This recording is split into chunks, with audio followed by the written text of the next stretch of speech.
आणि पहिली महत्त्वाची बातमी, शेतकऱ्यांचं जुनं 48,000 कोटींचं वीज बिल माफ करणार असल्याचं मुख्यमंत्र्यांनी म्हटलंय। मुख्यमंत्र्यांनी हा मोठा निर्णय जाहीर केलाय। मुख्यमंत्र्यांनी घोषणा केल्यावर सभागृहामध्ये एकच जल्लोष बघायला मिळाला। शेतकऱ्यांची पाटी कोरी झाली पाहिजे म्हणून हा निर्णय घेतल्याचं मुख्यमंत्र्यांनी म्हटलं।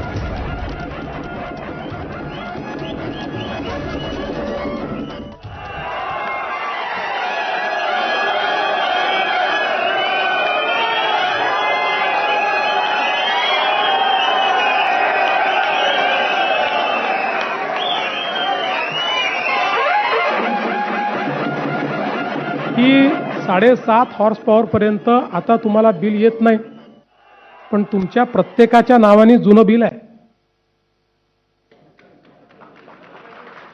प्रत्येकाच्या नावाने आहे, ते खात्यात आहे, लिहून ठेवलं आहे, कधीतरी वसुलीला येऊ शकतं। आणि कुठलंही दुसरं कनेक्शन घ्यायचं झालं तर तो लाईनमन चेक करतो, तुमच्यावर तर आहे जुनं बिल, मिळत नाही तुम्हाला।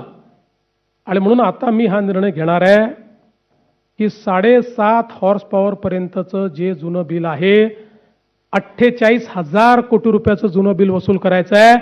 ते 48,000 कोटी रुपयाचं जुनं बिल आम्ही माफ करणार आहोत।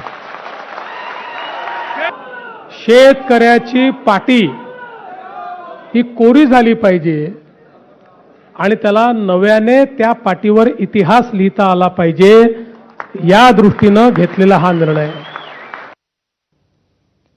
तर शेतकऱ्यांच्या कर्जमाफीबाबतही मुख्यमंत्र्यांनी घोषणा केली आहे। शेतकऱ्यांसाठी जे जे करता येईल ते करणार असल्याचं उपमुख्यमंत्री एकनाथ शिंदेंनीही स्पष्ट केलंय।